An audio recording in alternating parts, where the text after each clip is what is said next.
Hey everyone, thanks for tuning in. My name's Elliot and I work here at Zeplin on connecting with the design community. My guest, Dave, who you'll meet in a minute, is a design research expert where he partners with design leaders to help them amplify the value of their design teams. We had some technical difficulties at the beginning of this webinar, so we'll be jumping right into Dave's presentation. Real quick, there's some links below where you can follow Dave on socials, and you can also connect with Zeplin on Twitter and join our Discord community. And with that, here's Dave. Okay. So when we started thinking about this, we started making like a document, trying to document like all of the things that could be helped with a tool in the process. So, you know, when we're working um, on anything, it can have a tool. So we're going to concentrate on this defining and then going down this stack here throughout. And um, what we got here is you need to define something like what are you working on? There's business goals, problem framing, exploring, and then there's the scope. Like what's the scope going to be? Does the scope integrate with other things? There's scheduling, there's resourcing, there's success criteria or success metrics. And then you start designing, right? And you need to say, well, who's doing what? You do some task assignment, effort definition kind of stuff. Um, and you may start prototyping, lo-fi or hi-fi. You may do some design system auditing. You may be working on content strategy in parallel or separately. You have a whole bunch of stuff happening within design system work. Um, you may have issue tracking during prototyping. You may have source management and version control during your prototyping, during componentization. Then you have, refinement and documentation, and then the delivery of all of that at a certain point. And you have a feedback loop that keeps going down, and then eventually you have design QA before you push everything out. Now, this isn't meant to be like comprehensive. There's probably more steps to it all, but this is basically what we decided for our conversation here, all the things that we can be thinking of as we're trying to think about, well, what tool is what? And so for each one of these, you can say, well, what are all of the tools that I can use during the defining phase, during goals and strategy and problem framing and exploring? What are all of those tools? And then, well, how do I define scope? And so forth and so on. Each one of these can have a different tool. Some of these can use the same tools as we go up and down the stack. So when we look at this, though, let's say with an eye towards a single vendor, a lot of us are like, oh, I'm a Microsoft shop, or I'm an Atlassian shop, or some other vendor shop that you focus on in what you do. So when we do that, we can start color coding, right? And when we start color coding things um, in the defining phase here, you might start out that this top part is all within Jira Align.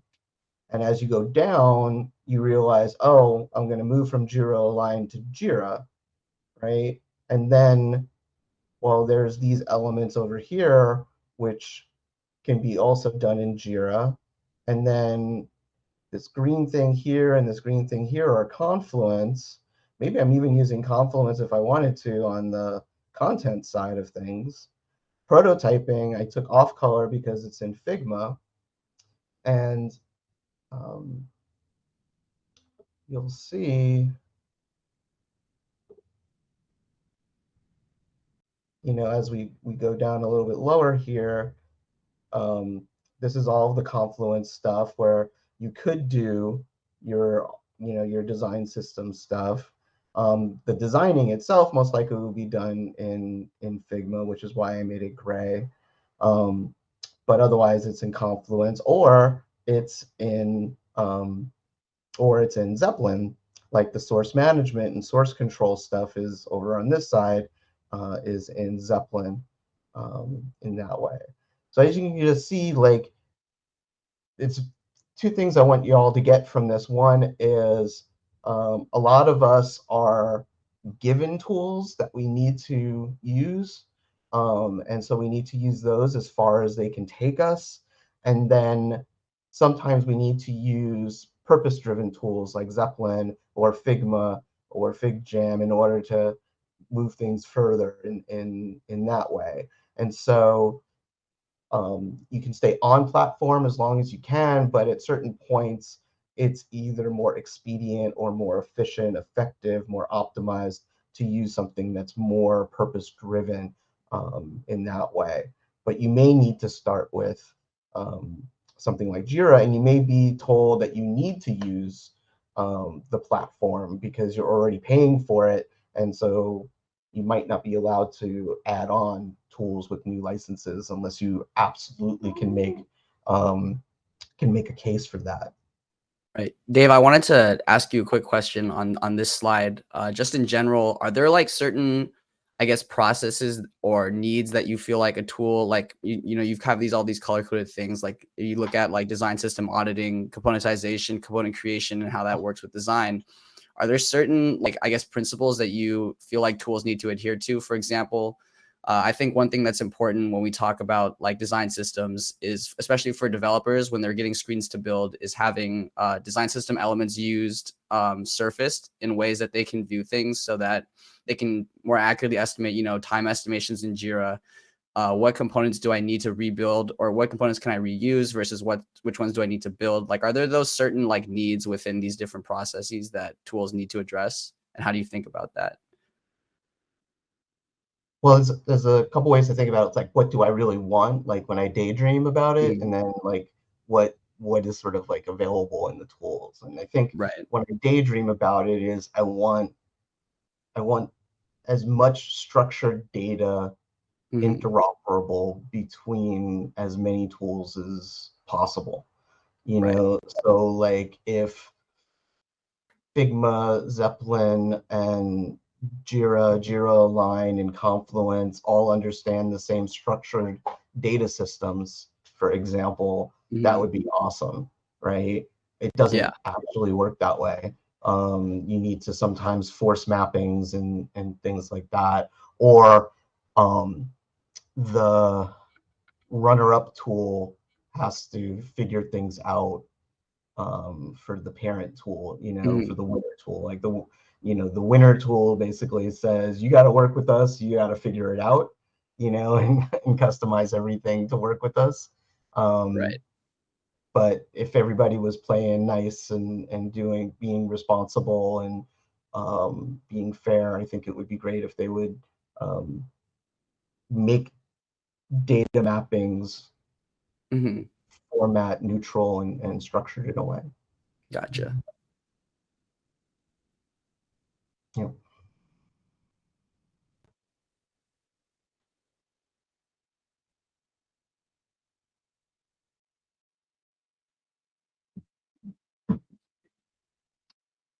Did you want to hop somewhere else on this board? No, I think I'm done with the boards at this point, the ones that I have available. Okay, nice, nice. So I guess like another thing that I kind of wanted to, I guess we could, do you have like the zoomed out? Oh, no, don't worry about it. Um, but just one thing, like in general, from kind of like the scope perspective, you mentioned, depending on like the scope of the tool, how much change management needs to be brought in when you bring in like new tools and stuff like that. How do you go about like working through that process? It really depends on the team, and I think that what like how much change management there is really about the teams that you're working with and for.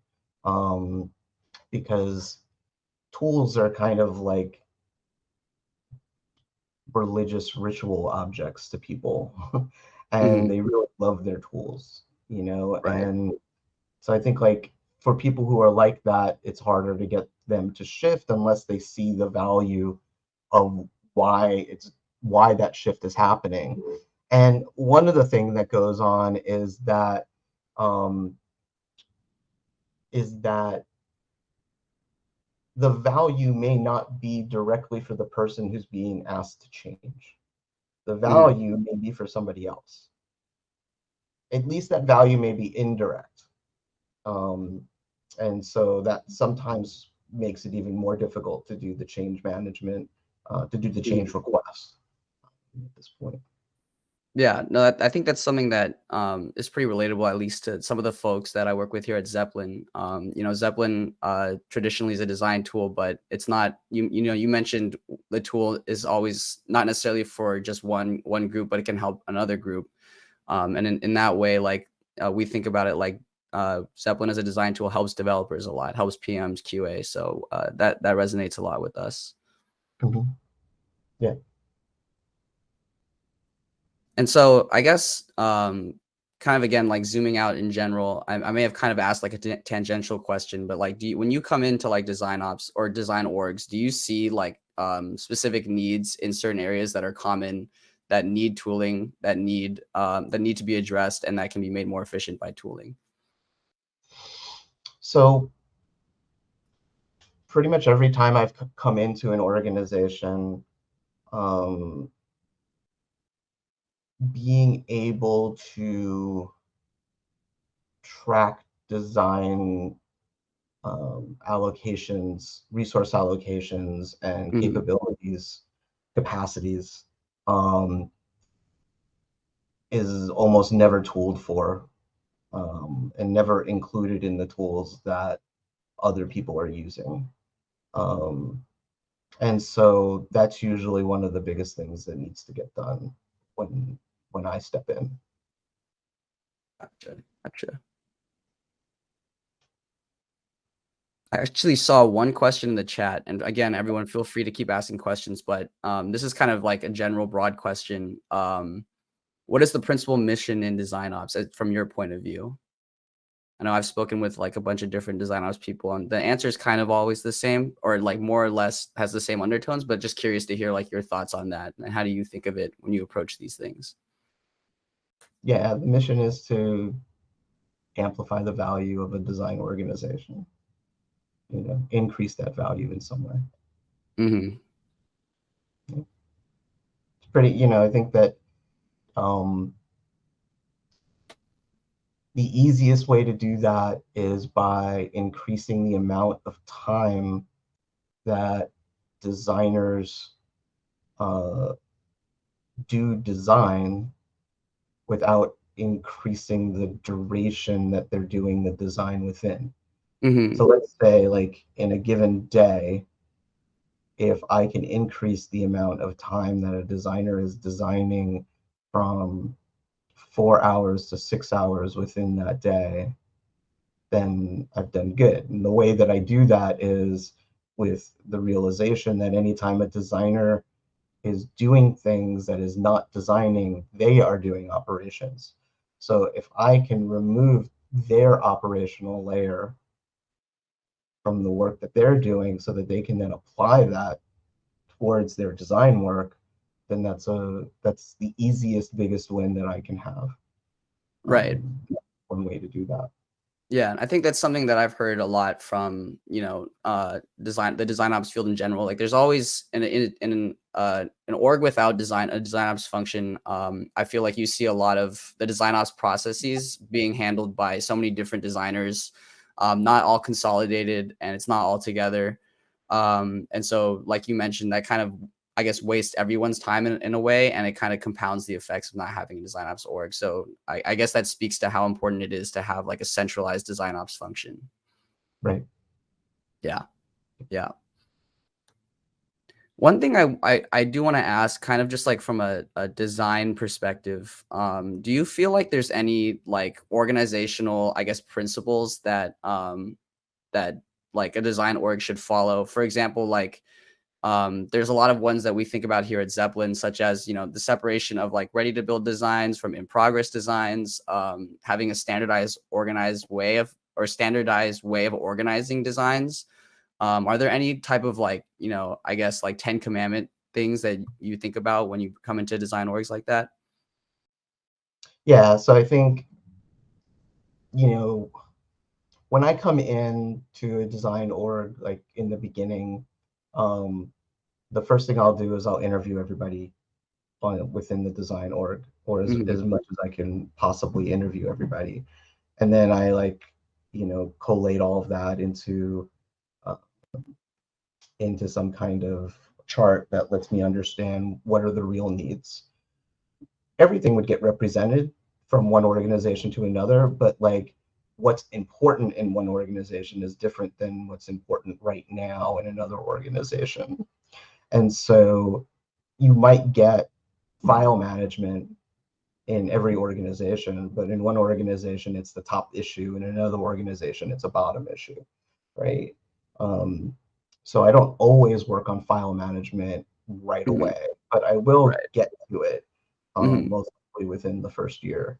And how to organize Figma files is like, you know, usually on everybody's list of things that needs to get done. Yeah. Uh, because Figma doesn't really have a good metadata system built Hmm. around its file systems. Right.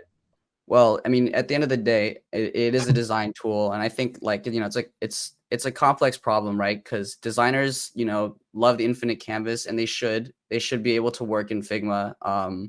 And I guess every designer kind of works in Figma in a different way. Like they may organize their files differently, and that's great for them, and it helps their creativity. But when it comes down to sharing those designs with the other team, right, like PMs and QA and developers, it's a lot easier to have that somewhere centralized. In a tool like Zeppelin. But yeah, that's kind of, I guess, like the trick is allowing like designers to have that creativity with, and then also giving like kind of like a standardized way to organize that stuff when it comes time to present. Yeah, I think it's also important just from designer to designer. Like Right. designers don't work alone anymore. Mhm. It's not like you're going to be able to do an entire enterprise and application to by yourself. Like Right. people are Right. going to borrow your stuff, people are going to use it, you're going to use their stuff. So even from designer to designer, it's really important to see where everything connects. And you kind of hinted at like that scale now. When you talk about teams getting like super super large, I guess like in your point of view, like is there kind of a breaking point where like you come to an org and say, okay, the amount of people, the amount of team people on your design team, your product team, like you need design ops, or do you feel like design ops is kind of like a necessary practice from a design team of 3 to a design team of 20 and beyond? So design ops is like experience. You have it, whether you are intentional about it or not. Hmm. Like there is an experience for whoever's using your product. Well, there is operations in your system, no matter what. The question is what level of intelligence, uh, Hmm. excuse me, of intention is there for it. I would say that like there's also like levels of intention. Hmm. Can the people on the team, the designers and managers on the team, do it themselves, or do they Hmm. need to hire outside people? Do those people need to be full time or part time? Are they just setting up structures for everybody else to use? Hmm. Or are they actually doing the work also, right? Um, Hmm. Yeah. so I think And to that's yeah.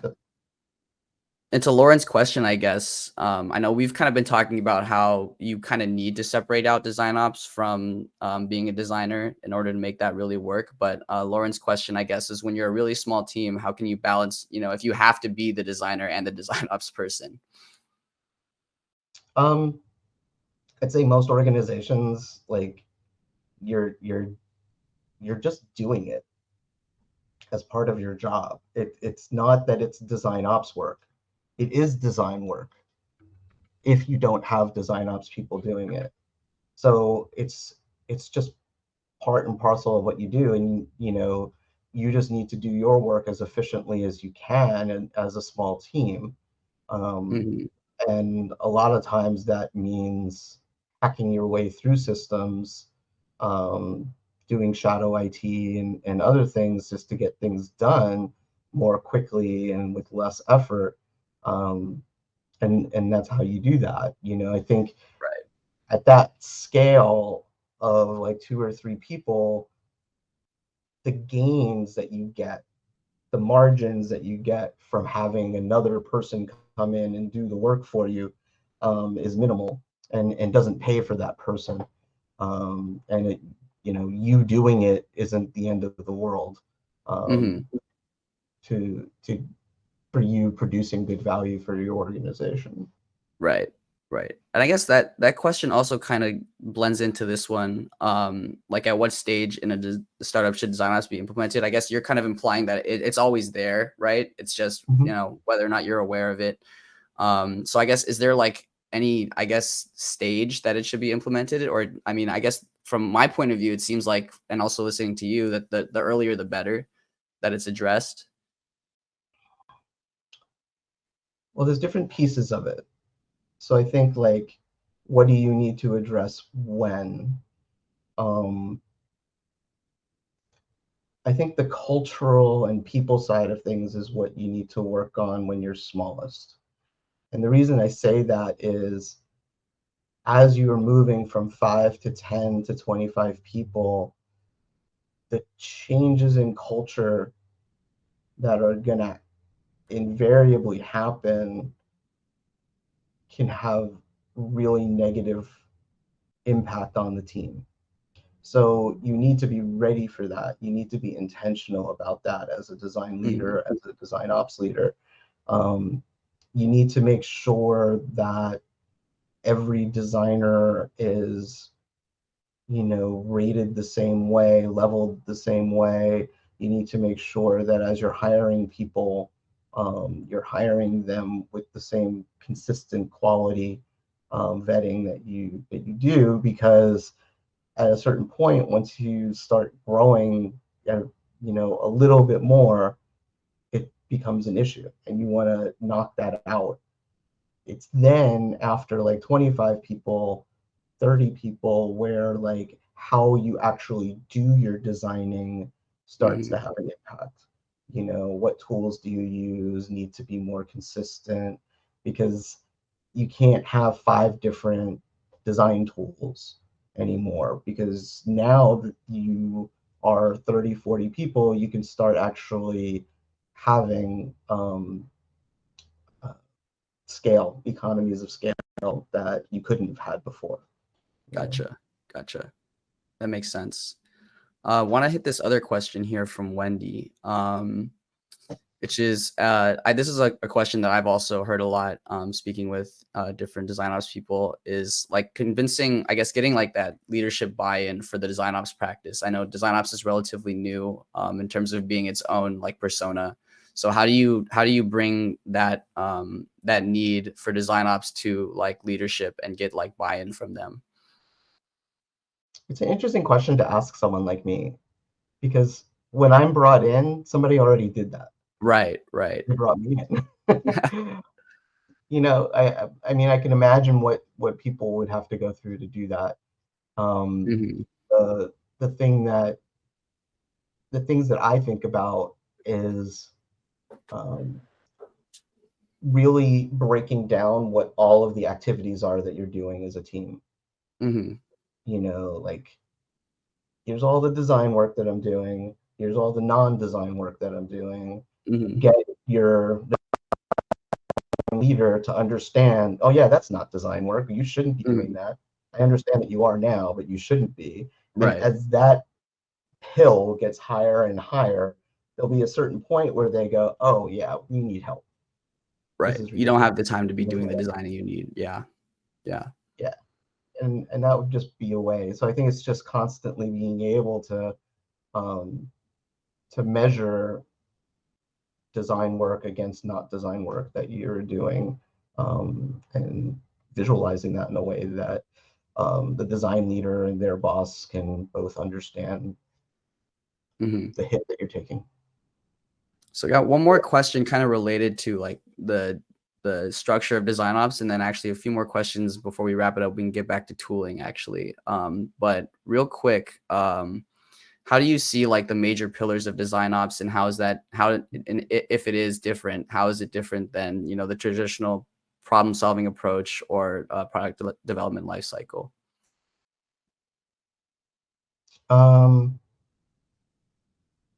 I think from I the guess start get-go, with the first part. Yeah. yeah, from the get-go, I've always had like three major pillars where there's delivery, there's practice, and there's business. So delivery is all the program management stuff of how to make sure that we all know what's going to be required to be built and that it is built in a timely manner and it gets the right resources and it's put in the right places and people communicate and align on priorities and schedules and whatnot. So like all of that is like within the delivery area. Business is finance, general communications from the like the department or the practice, um, procurement, um, things like that. You know, the IT work that goes into it, sort of like the business operations side. And then the practice operations side is all the things about making sure that things are done at quality within the different practices that exist in a broad design organization.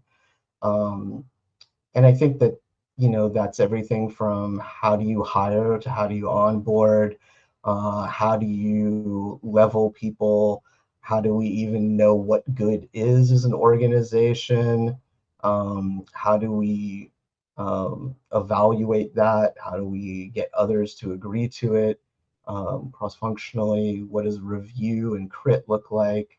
All those different pieces go into that, those practice operations elements. Mm-hmm. Um, you know, a product life cycle development, you know, product development life cycle is really the delivery side of things. You know, it really focuses on going through the factory floor of, you know, creating workflow of delivery, right? Um, Right. so it doesn't deal with the other two pillars of operations. Um, Mm-hmm. from what I've seen, it's really just about how do you deliver it. Gotcha. That makes a lot of sense. Got a few more questions, and then we can let you go, Dave. But I guess one more question maybe before we get to tooling.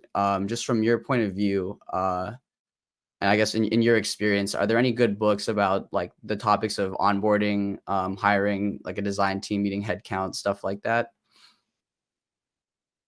I know you've written part of a book, or like I think you're at least a co-author on a book, right? Yeah, so Wanna there's a multi-person book called the DesignOps Handbook that's out there in the world. Um, has some great people who co-authored with me on there. Um, I'm not sure if any of the sections deal with these questions mhm. per se. Um, Do you want to give your spiel kind of on the questions then, since they can't be found in the book? you know, I think that there are books on how to hire. Hmm. There are definitely articles on how to do onboarding that I've seen just generally. Um, the leveling people and feedback loops. So like there's a great book called Communicating Design um, uh, by Dan Brown that I really like. It's another book. I'm going to draw a blank at the moment, but Dan Brown's book's really excellent on just how to communicate, which would include feedback loops and things like that. Um, yeah, so I think that there are other general books. And I think that's one thing about operations and management and leadership. Sometimes it doesn't Mm-hmm. always have to be about design's version of it. These are the things that happen across the board for any position. And that's Right. probably 75 to 95% of your way there. And then there Mm-hmm. might be the specifics for design after that. Right. But yeah. Yeah, that makes sense. I feel like I've had a lot of conversations with different design ops people. I spoke with actually did a webinar similar to this with Hugo Welk from Canva. He's like their design ops lead, and he was talking about like the challenges he had with growing like a design team from like 20 people to over 100. So there's definitely a lot of those resources out there now. Just two more questions before we wrap up. This is back actually to tooling. Um, do you have any go-to tools when it comes to measuring product team efficiency via KPIs, scorecards, and what has worked for you as like a general workflow? um, I feel old school saying this, but my go-to tool is still Airtable, where I get to build my own things out of it. Mm-hmm. Um, it's a low code, no code kind of application system. And it's, you know, some people might say that like Coda or even Notion might be their version of the same thing. Um, but usually it's like what you started with is what you'll stay with in certain kinds of tools, you know. Mm-hmm. Um, there's all those Figma resistors out there, right? Who are just like, I'm gonna use Sketch until my last breath, you know. Mm-hmm. And um, so for me, it's Airtable. That's my go-to tool for that stuff. Gotcha. And in terms of like KPIs and scoring, like measuring that like product team efficiency, I guess like are there any like tips or like ways that you have developed to manage kind of how like design ops is improving the efficiency of a team? Yeah, so I think there's no direct metrics that Mm-hmm. tell you everything. So where Right. I've come at it is um, being okay with correlations. Mm-hmm. There's no causations that you can say definitively design does this because design Right. is collaborative. Um, Mm-hmm. that's great, but it also makes it difficult to like say this is definitively what design's done. But if you can say that, hey, we've increased the time that designers have worked, that's an easy one to sort of like measure directly. And then I can compare that to, well, here's the change in our usability sus scores in line with that, and they're both going into the same ratios, then I can say, oh, wow, adding more time for designers really helps in improving usability, Mm-hmm. um, or probably helps in doing usability. Then that's how I can see the impact that I'm having there, Right. operational to quality in that way. Mm-hmm. And so it's not like, I think traditionally when we think about KPIs, like usually a lot of quantitative metrics, but I guess kind of from your perspective, it's not always that way. It can also be qualitative. Yeah, but there are ways of turning qualities into quantities, Mm-hmm. you Right. know. And this is, yeah. Yeah, so I think like, this is an example of like a heuristic or a Right. maturity chart. And like you can easily say, well, these are the stages that we're doing things at, and like you've given those numbers 1, 2, and 3, Mm-hmm. and then you can sort of average those out, and it will give you some sense across the entire delivery system how Right. you're doing, right? Yeah. Are you doing 2.1 or 1.2? Those are big differences from each other. Mm-hmm. And then you can, track where you need to improve and where you're doing well and stuff like that. Yeah. That makes sense. One last question. And we'll let everybody go. I like this. So I guess this is like kind of a two-parter. How can we best determine the cost of change management for introducing a new tool? Are there any available resources we can use for something like Zeplin? I guess I can try to take that second part. From like I guess the first part, kind of from your standpoint. What do you Yeah. think? I wish I was in my actual office because I have like there's this great book in Rosenfeld Media, which is like how to choose tools and deploy them, and that's on the Rosenfeld Media thing. I just don't have it all memorized, but it has like an answer for this, like Right. that is like, X over D over 3 kind of thing. But there's most of us aren't going to be asked to come up with a change management cost. What we are going to be asked for is the new tool will add what value to the system. Right. Right. And so like you need to be able to tell that story, I think, more than you need to be able to tell the story of the pain of changing from one tool to another, at least in my experience with the organizations I've worked for. So. Gotcha. So I guess, I mean, just diving a little deeper then, are there any ways that you have kind of figured out how to like gain that idea of what the tool is going to change or what it's going to bring about before bringing it in, like how, I guess, like presenting that as like a case for like why you need this tool?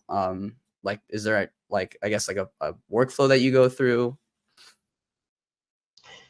Yeah, I don't have one handy right now, but normally when someone on the team or even myself wants to add a tool to the, to our catalog, we have a questionnaire that goes out that they need to be able to answer all of these questions. And the business case is one of the bigger parts of it, like, which is really like, why do you need this? But the other part of it is, why don't the tools that you currently have available to you, why aren't they good enough? And especially when you have a Microsoft shop where like you have everything available under the Microsoft license, and why can't you use Visio and PowerPoint to do all of your UI design? Like, you can. I mean, I did everything on Visio when I was, starting. So like, sure. PowerPoint for design. That sounds spicy. I guess that sounds worse than using Figma for PowerPoint, I guess. But Figma's a lot more versatile. It is worse than using Figma for PowerPoint. And I guess just to hit this second part of the question, John, I'm not sure quite if I'm answering this correctly, but in terms of resources, if you're interested in obviously the business value of Zeplin, you can check out our blog. We have a ton of case studies. We can check out our YouTube channel as well. If you have any questions, you can reach out to me. My email is just my name, Elliot@zeplin.io. You can join our Discord, all that good stuff. And with that, Dave, thank you for hopping on today. Appreciate your time. Thank you. And we'll let Nico back on stage in a second, and he'll wrap this up for us. Thanks, everyone.